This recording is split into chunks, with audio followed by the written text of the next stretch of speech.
military go in. That's what happened in Iraq. To understand Iraq, and I'm going to talk a little bit about my perspective on Iraq in just a minute, but to really understand it, we first have to understand Saudi Arabia. A lot of you will remember, some of you won't. I'd like to see we got quite a generational mix here. In the early 70s, OPEC didn't like what we were doing in Israel. Same old story. And so they cut off our oil supplies. So some of you will remember these long lines at the gas stations. And we feared we were going to have another depression like the 1929 depression. And so the U.S. Treasury Department came to me and other economic hitmen and said, listen, you know, we can't allow OPEC to blackmail us anymore.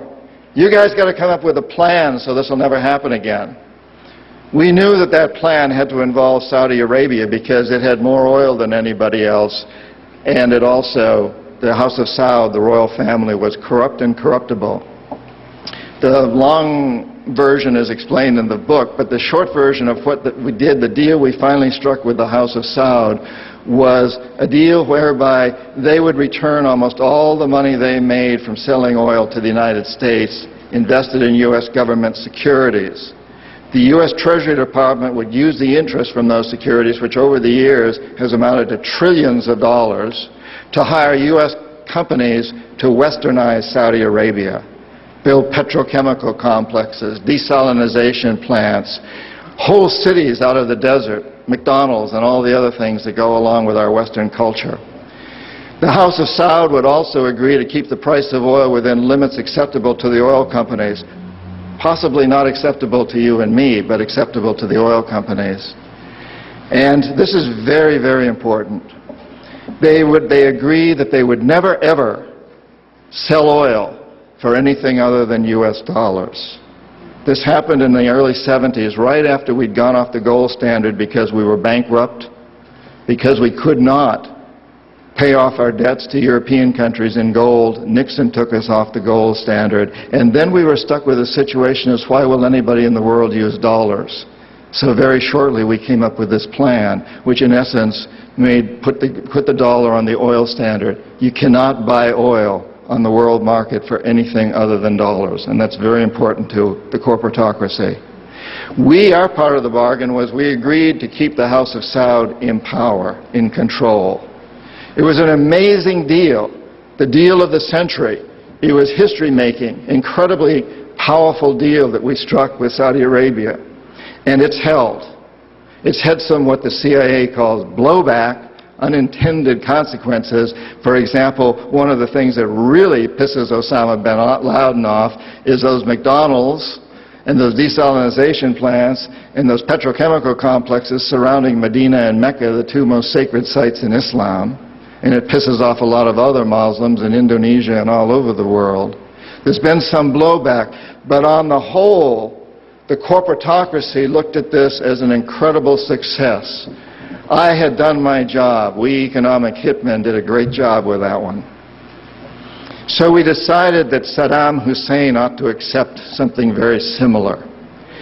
Now, probably a lot of you know that Saddam has been our boy for a very, very long time. You may remember Abdul Karim Qasim, who was president of Iraq in the early 60s. Qasim came up with a unique concept. He said, Iraqi oil ought to go to benefit the Iraqi people. How novel is that?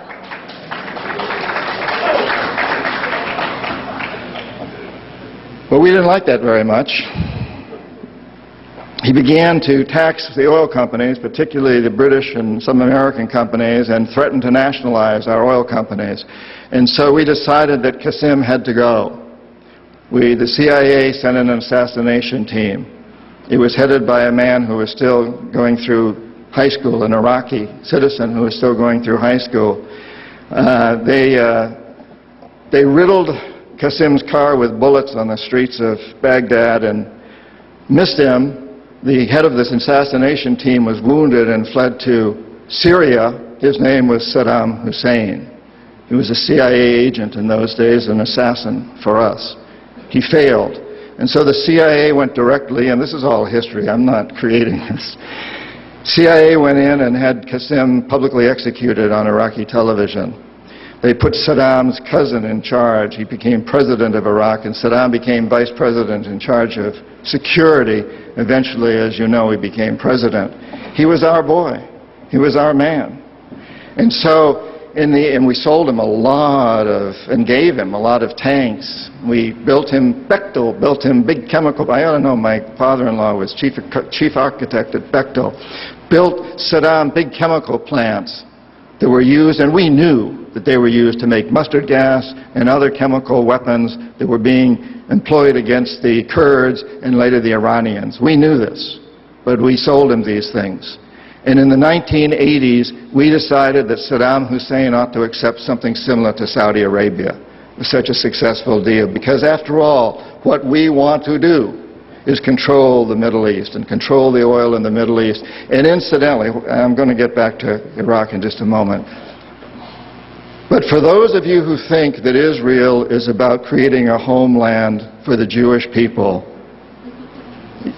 you're as deceived as most of them are. It's partly about that, perhaps, but what it's really about is creating a surrogate fortress in the middle of the Middle East. The Israelis are being used as pawns. They're being used like old armies used to use sheep that ran before the armies. They're our surrogates. And their leadership knows that. Most Israelis probably don't. They think they're creating a homeland. But it's a very, very sad situation of what's going on there. And of course, the Lebanese and the Palestinians are caught in the middle of this. And Iraq is part of that too. We have to remember that Middle Eastern oil is the oil that's used by a great deal of Europe and China and Japan. If we control Middle Eastern oil, we control our biggest potential competitors: Japan, China, Europe. So it's very important that we do that.